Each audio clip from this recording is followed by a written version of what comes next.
ఇక్కడ మేడం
అంతే కదా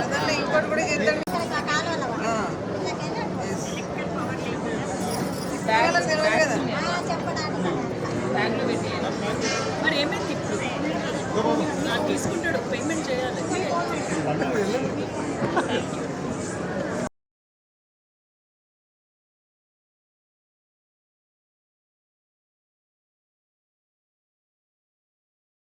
కాంగ్రెస్ ప్రభుత్వం ఏర్పడి ఇప్పుడు దాదాపు 11 నెలలు అవుతుంది. సక్సెస్ సభలుగా మేము ఒక్కొక్క ప్రాంతంలో ఒక్కొక్క కాన్సెప్ట్ తీసుకొని ముందుకెళ్తున్నాము. మన వరంగల్ జిల్లాలో మహిళా సదస్సుగా తీసుకున్నాము. వేరే ఇతర ప్రాంతాల్లో రైతులు, ఇంకో ప్రాంతంలో యువతని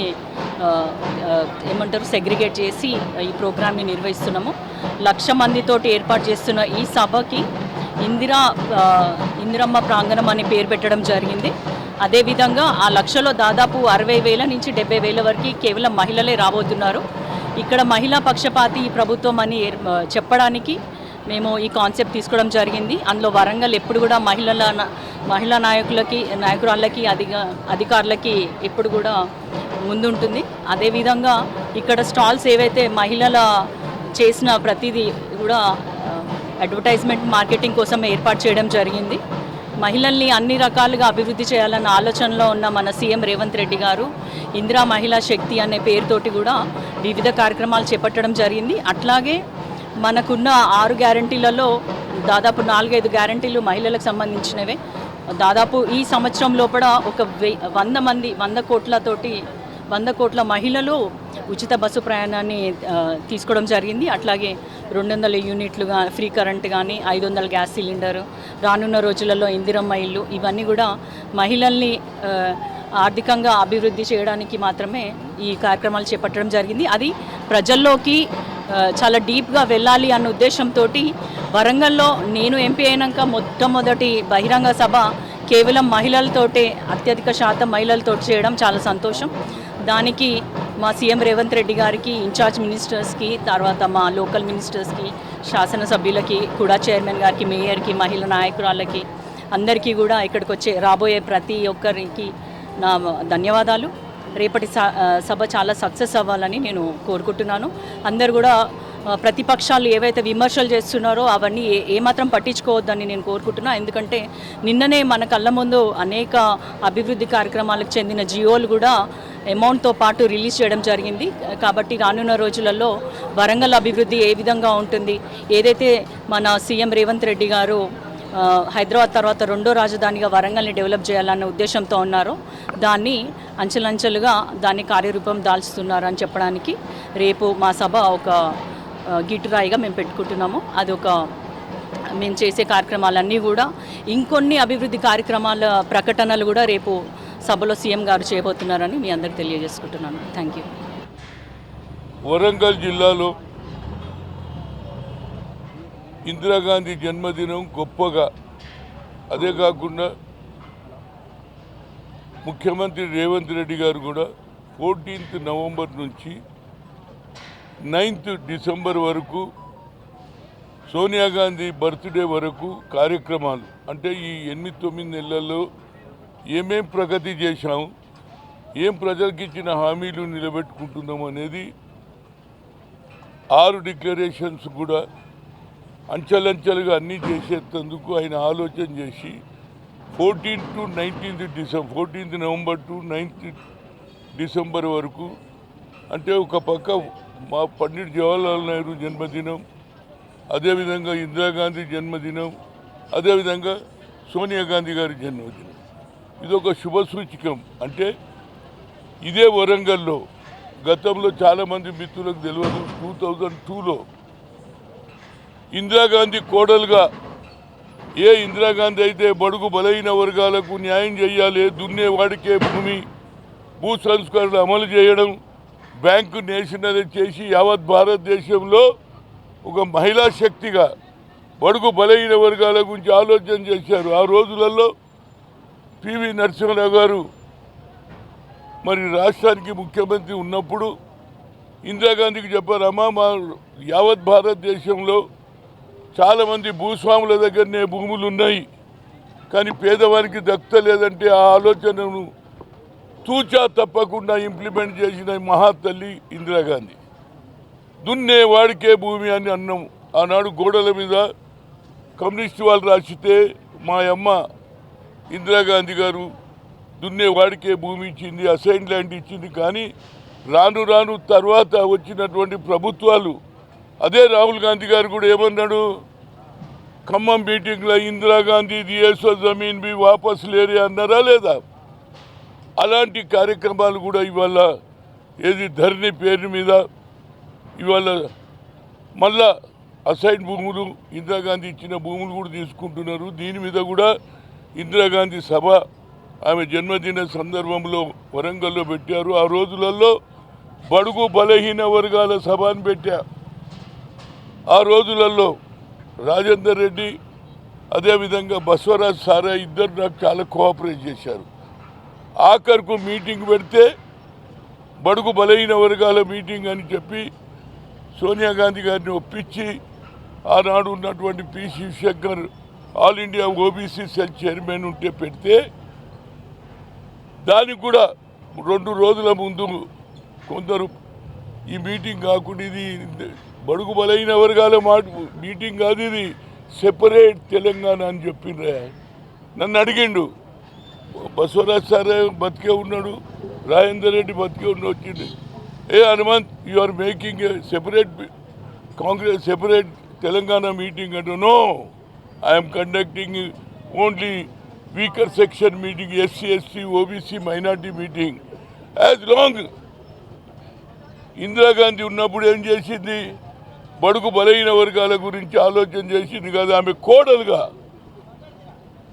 కోడలుగా తప్పనిసరిగా ఆమె వస్తే ఆనాడు ఉన్నటువంటి టీడీపీ ప్రభుత్వం వ్యతిరేకంగా పోరాడడానికి అవకాశం ఉంటుందంటే అప్పుడు సోనియా గాంధీ గారు ఒప్పుకొని వచ్చింది. ఏం జనం అండి, ఇదే ఆర్ట్స్ కాలేజీలో ఆనాడు ఉన్నటువంటి పిల్లలకు తెలియదు, కానీ ఎవరైతే సీనియర్ నాయకులకు తెలుసు. ఆమె హెలికాప్టర్లో 2 సార్లు ట్రిప్ కొట్టింది ఇట్లా. ఆ జనాన్ని చూసి అప్పుడు ఉన్నటువంటి ఎస్పీ అన్నాడు, ఎంతమంది అంటే 1,00,000 మంది అంటారు. నువ్వు అబద్ధాలు ఎట్లా చెప్పినావు, 4-5 లక్షల మంది వచ్చిర్రు. కనుక ఇవాళ మన ప్రభుత్వం వచ్చిందిరా బాబు.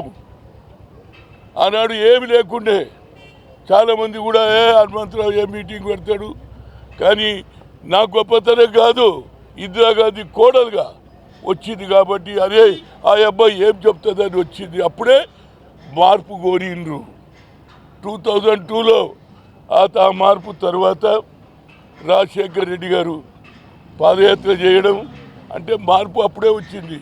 ఖమ్మం నుంచి, కరీంనగర్ నుంచి, నల్గొండ నుంచి, హైదరాబాద్ నుంచి ప్రతి ఒక్కరు కూడా అసలు నాకే అర్థం కాలే ఇంత జనం వచ్చిన అప్పుడే మార్పు కోరిరు. ఆ మార్పు చూసిన తర్వాత రాజశేఖర్ రెడ్డి గారు పాదయాత్ర పెట్టడం, ఆ తర్వాత కాంగ్రెస్ రావడం జరిగింది. అదేవిధంగా రేవంత్ రెడ్డి కూడా ఆయన పిసిసి ప్రెసిడెంట్ అయినాక రైతు సభ పెట్టాడు, రాహుల్ గాంధీ గారిని పిలిచారు కనుక ఇదే సమయంలో ఇక్కడ మీటింగ్ పెట్టారు.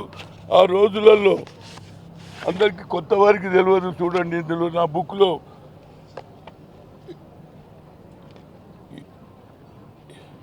అదేదిరా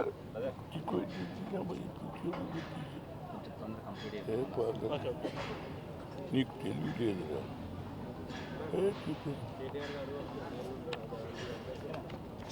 ఇది చూడండి, సోనియా గాంధీ, రాజశేఖర్ రెడ్డి, మైసెల్ఫ్. కానీ చాలామంది మర్చిపోతారు బరుగు బలహీన వర్గాల గురించి.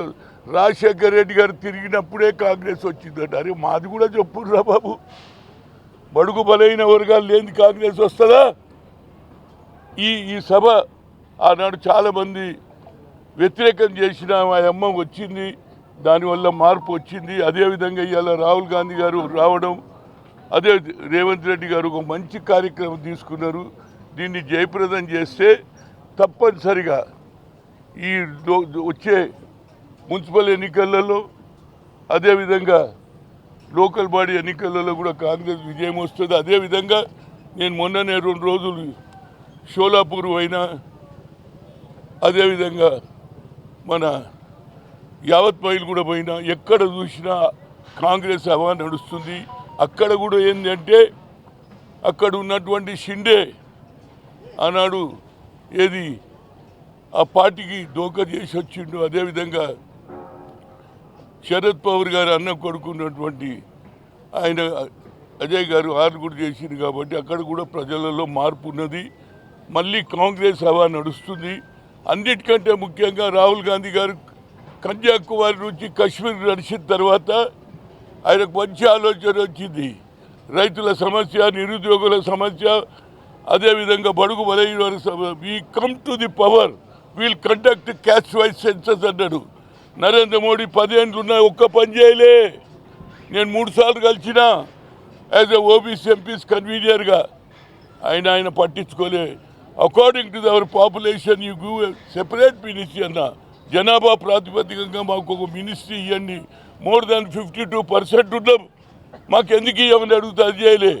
కులంగానే చేయమంటే కూడా చేయలే. కానీ రాహుల్ గాంధీ గారు అగ్ర కులాల్లో పుట్టిన ఇందిరాగాంధీ మనబడుగా ఇలా బడుగు బలహీన వర్గాలకు న్యాయం చేయాలని ఆలోచన చేస్తుంది. కాబట్టి తప్పనిసరిగా ఈ 5 ఏళ్ళు కాదు, వచ్చేసారి కూడా కాంగ్రెస్ ప్రభుత్వం తప్పనిసరిగా ఉంటుంది. దీనికి కార్యకర్తలందరూ కూడా రేపు దీని పేరు అప్పుడేమో బడుగు బలహీన వర్గాల వీకర్ సెక్షన్, ఇప్పుడు మహిళా శక్తి, ఇందిరమ్మ మహిళా శక్తి అంటే ఇందిరమ్మ మహిళా శక్తి అంటే ఇక ఎంతమంది ఆడవాళ్ళు తెస్తారో చూడాలి. ఎందుకంటే అందరు రావాలి. అమ్మ వల్లనే మీ అందరికీ అడిగే అధికారం వచ్చింది. లేకపోతే దొరలలో నేను తొక్కేసి రాలేదా? ఆ ఆలోచన ఎవరికి వచ్చింది? ఇందిరాగాంధీకి వచ్చింది. ఆ తర్వాత ఇవాళ రాహుల్ గాంధీకి వచ్చింది. కాబట్టి రేపు సభ పెద్ద ఎత్తున జయప్రదం కావాలని మాజీ పిసిసి అధ్యక్షుడిగా, అదేవిధంగా ఓబీసీ ఎంపీస్ కన్వీనర్గా, మంత్రిగా, యువజన కాంగ్రెస్ అధ్యక్షుడిగా నాకు రాష్ట్ర మొత్తంలో పరిచయాలు ఉన్నాయి. ఎక్కడ అన్యాయం జరిగితే అది ఆజిపూర్లో జరగని, లేకుంటే ఖమ్మంలో రైతుల మీద సంఖ్యలు వేయని, ఎక్కడ కూడా సిరిసిల్లలో ఎస్సీ ఎస్టీలో అట్రాసిటీ కానీ ఎక్కడ అన్యాయం జరిగితే అక్కడ ఉండే ఆలోచన. ఇందిరాగాంధీ పీరియడ్లోనే నాకు మంత్రి ఇస్తా అన్నాడు, నేను ఉండనన్నా. Youth Congress president is more అంటే మేడం ఇట్లా కొట్టింది, గుడ్ అన్న. ఇవాళ అందరు పవర్ గురించి పోతున్నానేమో పని చేయాలని తిరుగుతా. ఎంత పనిలో మజా ఉన్నదో అంత లేదు. పేదవానికి పోయి సాయం చేసేవాడు జీవితాంతం గుర్తుపడతాడు. పదవులు ఉన్నా లేకపోయినా కాంగ్రెస్ జెండా మోచే ఆలోచన అది. పదవులతో నిమిత్తంగా కూడా ప్రజల వెనకాల ఉంటే ప్రజలు గుర్తిస్తారు. ఎక్కడికి పోయినా నాకు జనం వస్తారు. నా వాయిస్ వినంగానే అరే హనుమంతుని వచ్చిండ్రు ఇప్పుడు ఏమన్నారు ఈయన పండ్లు అనుపుతాడు కానీ పండు లేదు ఏం లేదు. అందరూ కూడా గుర్తుపడతారు కాబట్టి తప్పనిసరిగా మా ఇందిరాగాంధీ గారి మీటింగ్ను జయప్రదం చేయాలి. తప్పనిసరిగా బడుగు బలైన వర్గాలకు న్యాయం చేయాలని సోనియా గాంధీ ఆలోచన, రాహుల్ గాంధీ ఆలోచన, అదేవిధంగా రాజీవ్ గాంధీకి ఆలోచన సద్భావన చేశాడు. ఈ వరంగల్ సభను జయప్రదం చేయమని ప్రతి ఒక్క మహిళకు, అదేవిధంగా మహిళలతో పాటు మగవాళ్ళు కూడా, మహిళలు అంటే మీరే ఎవరు కాదు, మేము కూడా వస్తాం. రావాలన్నా వద్దా? వస్తాం, మేము కూడా వస్తాం. తప్పనిసరిగా దీన్ని జయప్రదం చేయమని కోరుతున్నాం. మరొకసారి మీడియా